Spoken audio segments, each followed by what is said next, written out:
Hey there everyone, my name is Tavarish and today I build my dream PC. Now, if you're not the kind of person that geeks out on PC builds, I know this is not the usual automotive content that you expect from me. I'm going to give you 3 seconds to go find another channel that does have the stuff you want. For those of you who do have an interest in my PC build, then yeah, stay tuned. In 3, 2, 1. When I was younger and I didn't have any money, I dreamed of a PC build like this. I used to put together PCs with parts that I would find kind of thrown away, and yeah, it's just a complete crap show of the kind of PCs I used to build. I think I have one in there. I think my very first, kind of gaming PC. This PC, on the other hand, will be meant for video editing. It will be meant for maybe some gaming. I mean, it's gonna be able to do a lot. So here's the specs list. We have a NZXT S340. It's not the Elite because basically the Elite is exactly this case. It's like a white case. However, the Elite has this entire thing is glass. Instead of there being a glass window on one side, this entire part is glass. The only thing I don't like is that the glass is like black, and I wanted this all to be white, so I got the regular S340. We have a Intel Core i7 6800K unlocked, and this is the Broadwell-e platform. It is a 6-core. And I think it runs at around 3.4 gigahertz. I could be wrong about that.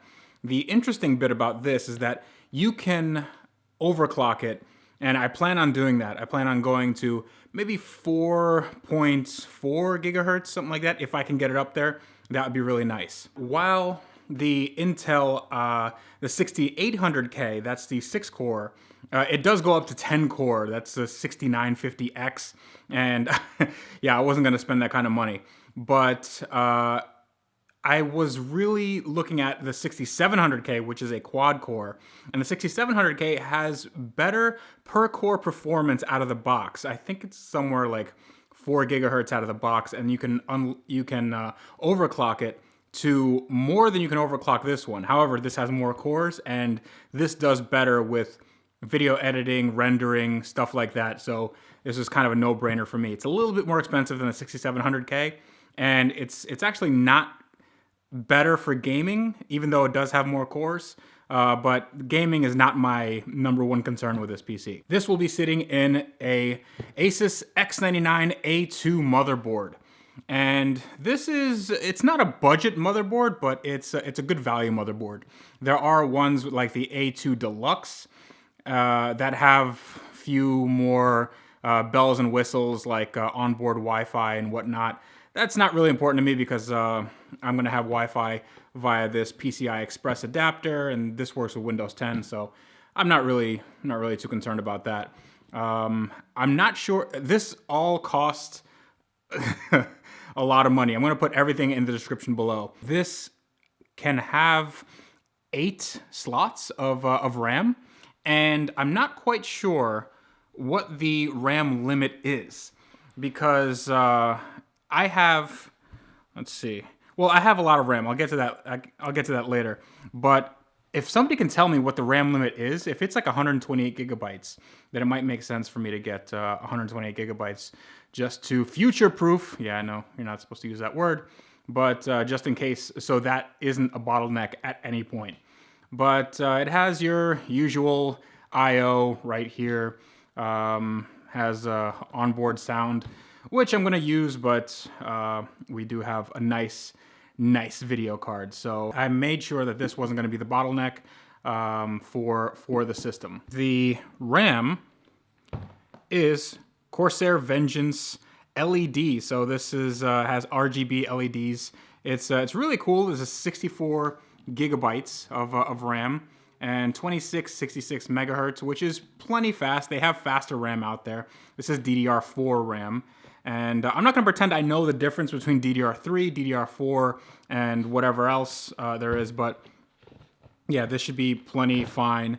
And it's also black. I'm going with a black and white theme. It's pretty simple.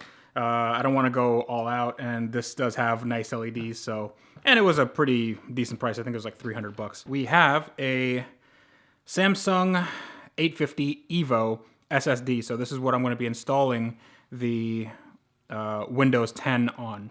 And this is just a pretty run-of-the-mill SSD. I think this is, how many? 500, yeah, 500 gigabytes right there. I wanted to get maybe a terabyte drive, but then again, this is only going to be running operating systems and maybe some programs. I don't think I'm going to be doing any video editing from this drive. So, and Windows 10 Home, this is just a USB stick because I won't have any optical drives. There's actually no space for optical drives here unless you want to have them external. Windows 10 Home, I think this is like $100. The reason I got the USB stick is because you can use this on multiple installs. So if you change some hardware profile, then you can still use this. And I know that some of the other ones won't let you, they're a little bit more strict with their installs.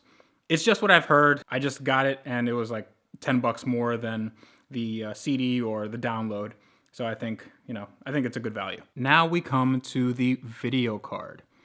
And I was torn for a while between the GTX 1070 and the GTX 1080. And the 1070, basically it's a step down from this video card. And it's basically 80% of the performance of this video card, but for about half the price. So this video card is like $700. And at $700, usually it's like $500, but the reason why it's more is because this is a hybrid. And a hybrid means that it has both air cooling for the VRMs and it has water cooling for the, I guess, the main chipset. I'm not too sure of the nomenclature, but yeah, so this should overclock very, very well. And I made this entire build to overclock. I want this to be stable. I want this to be fast. I don't want it to have any thermal bottlenecking.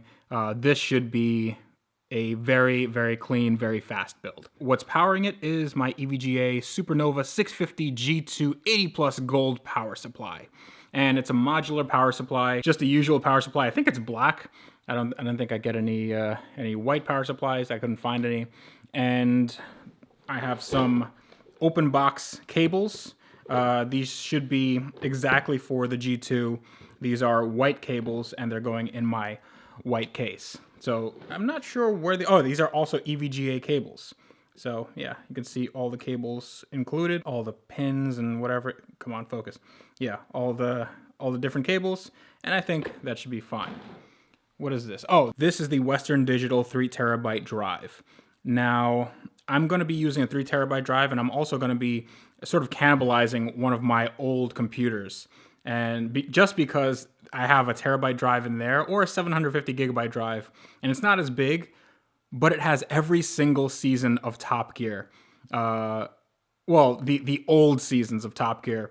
And I don't want to watch them on Netflix because Netflix has this royalty-free music and it sort of ruins it. So these are like kind of rips from BBC when they aired. So that's something I wanted to hold on to because I couldn't find them anywhere else. And then we have the cooler.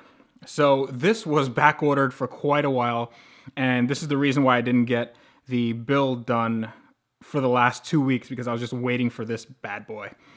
So this is NZXT's Kraken X52 liquid cooler. It has a 240 millimeter radiator and has 2 fans. They have a Kraken X62, which is a 280 millimeter liquid cooler.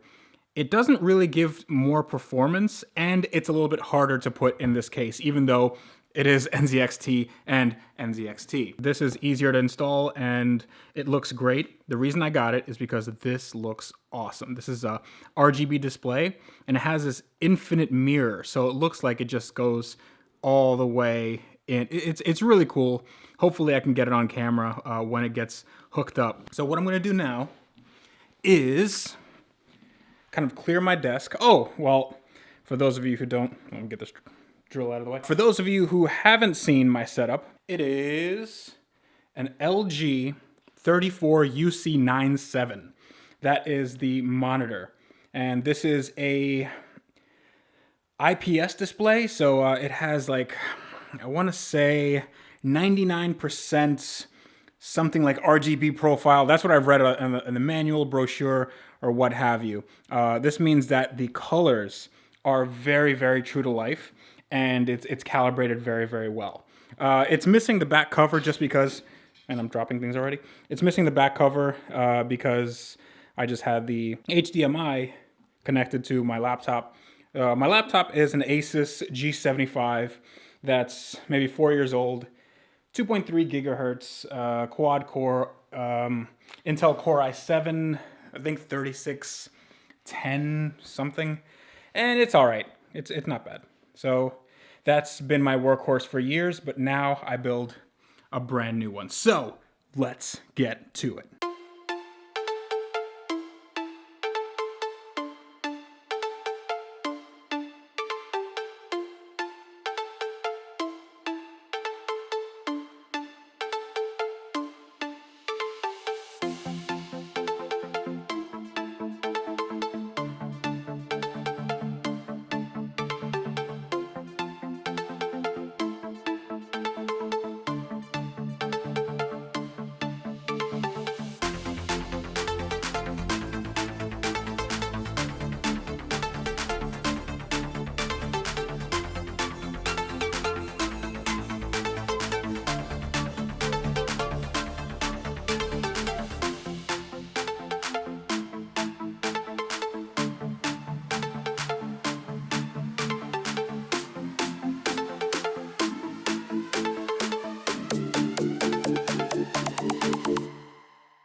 Okay, I am done. Well, done-ish, because it is a new day, and Happy New Year to everybody.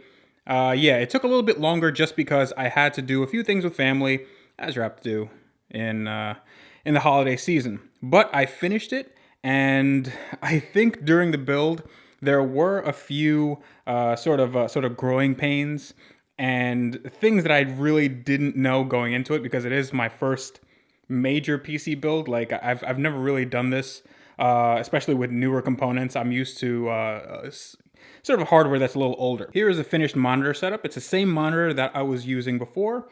Here's the keyboard. I can't remember what keyboard this is exactly. It's not a mechanical keyboard, but it's called like a memcanical keyboard. So it has like membranes, and it also has Cherry MX keys, which is cool. It's fine to do whatever you need to do when typing.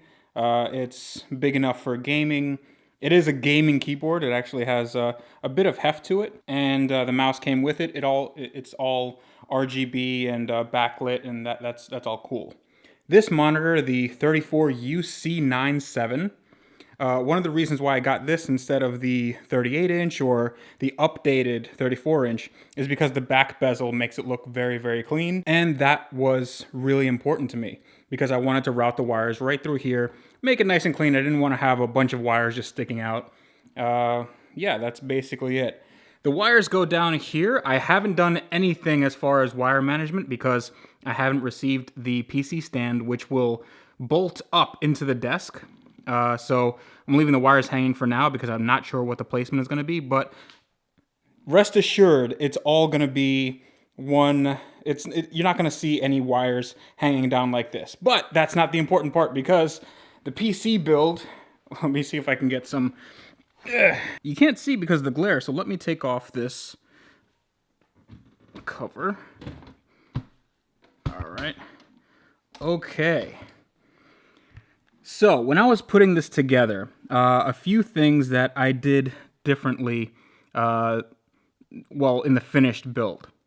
Now, when I first put it together, let me see if I can zoom in on this. Yeah, I put all the RAM sticks right here, which is a no-no. You shouldn't do that because there are different channels for the RAM. So always, always, always read the manual when you're not clear on something. So I put 2 RAM sticks here and 2 there. They light up. This is the NZXT. Wow, it's actually like a mirror. Yeah, it's an NZXT Kraken X52 cooler, and that is going into this radiator right here with 2 dual 120 millimeter fans. I believe that's how big they are. And the EVGA Hybrid GTX 1080, and that is also water cooled. And I replaced the EVGA fan, which was just black, with the NZXT fan, which has this cool white motif, and it matches with the one also that came with the case. Underneath is my that's my wireless card. It just kind of blends in. It's also black. See the motherboard. This is in hibernate mode, and it does this cool little effect. I haven't configured the effects yet, the LED effects, and there are a lot of them. So this lights up, the LED LEDs on the RAM light up, this NZXT thing lights up, and yeah, and I can also add an RGB LED strip on the inside. I'm not sure if I'm going to do that yet. One issue that I had with the whole build is that this $75 set of cables, it wasn't just this cable, but this $75 set of cables was faulty. So the cable that goes to the motherboard and also the cable that goes to the powers, the CPU, that just didn't work. So I had to replace it with the black cables that came with the power supply, which I believe I mentioned was an EVGA 650G2. That's an 80 plus gold. And right here you can see my Intel, not Intel, what the hell am I talking about? It is a Samsung 850 EVO 500 gigabyte SSD. And a lot of you might be wondering why I didn't go with an M.2. I'm not quite sure, to be honest with you. Maybe it was price. I just, maybe it was compatibility, but I just got a regular drive. And but this does have M.2 support somewhere in there. I think it's like right there. But it does have an M.2 slot, and it should have even faster speeds. One issue that I had was that it wasn't installing Windows 10. And I had the USB stick, and I thought the USB was corrupted, and then I was thinking, oh, maybe one of my RAM sticks is bad. Basically what was happening was I was trying to install Windows, and it would get a little bit, like it would get almost to the point where it could display a menu to the install screen, but then it would just give me blue screen of death, and for different errors. So when that happens, it's either CPU, it's either memory, it's like, it could be anything. What I didn't do is this RAM is 2,666 megahertz. It's 2.6 gigahertz. and apparently you have to enable XMP, and I didn't know that. See, I'm more of an old school guy. I'm not really up to date with all these new technologies and all these like really high speed and high capacity stuff. So I had to enable XMP on the motherboard. So if anybody has motherboards like this, it's a little switch down here.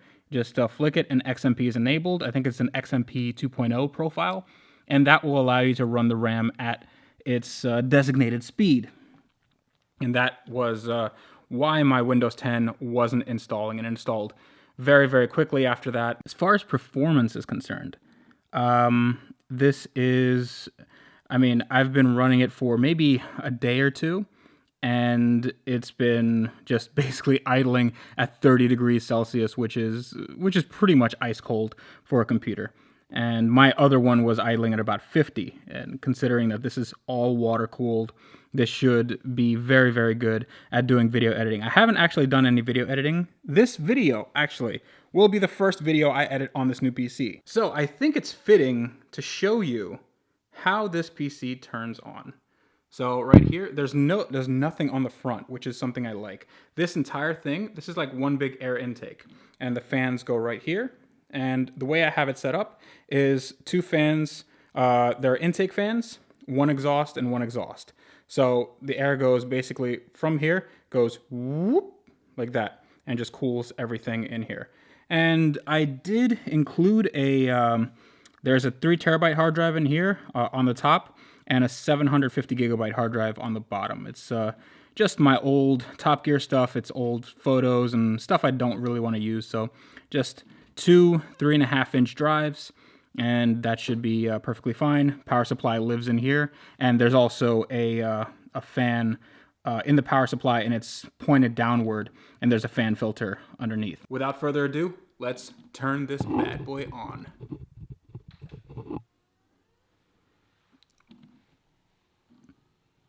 Oh yeah.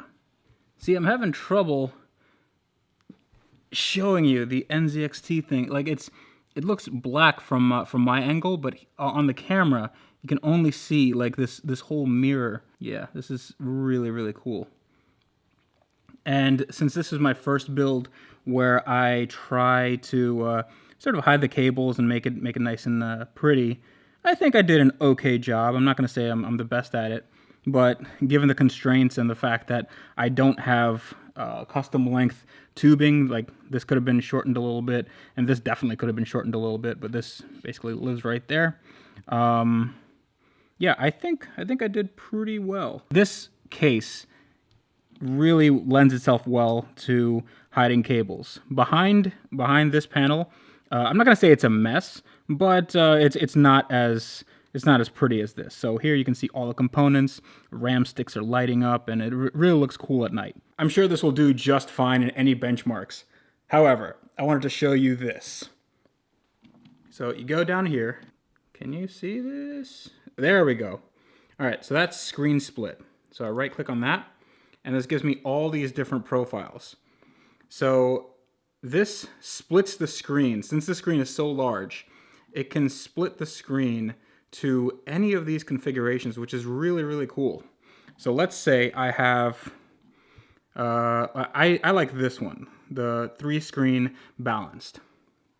And what it does is, if I can focus on this, yeah, so this is one screen in the middle.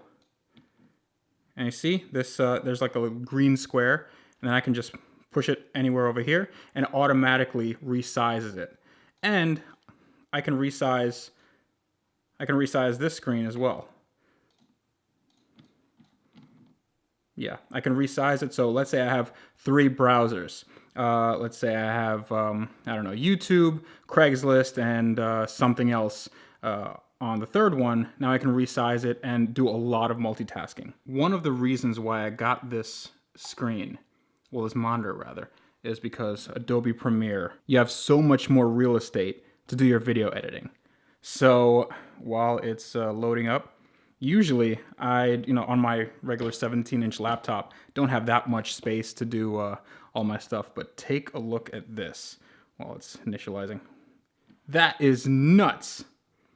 That is just crazy. Can you even see this? Man, focus. Whoa. This polarizer and this LED screen, not really playing nice. But I have basically all of this to, that's for my timeline. I have this nice big open space so I can have good resolution previews, and this is for effects. And I haven't, you can see right now, I haven't edited any clips here, and I'm really, really excited to do it for the first time on my new computer. So guys, that is it for today's episode. I will be putting some more automotive content out for you soon. I just wanted to give you an update, and well, I mean, this is the holidays. I figure you'd like this sort of stuff. It's a little bit of a departure from what I usually do. And I love building anything. Anywhere where I'm allowed to work with my hands, it sort of makes me happy. And I'm glad to share this with you. So yeah, as always, like, comment, subscribe if you liked the video. If you didn't like the video for any reason at all, you can give us a dislike, us, as the royal us. Be sure to follow me on Twitter and on Facebook. Links are in the description below. But next time is special. Because that's when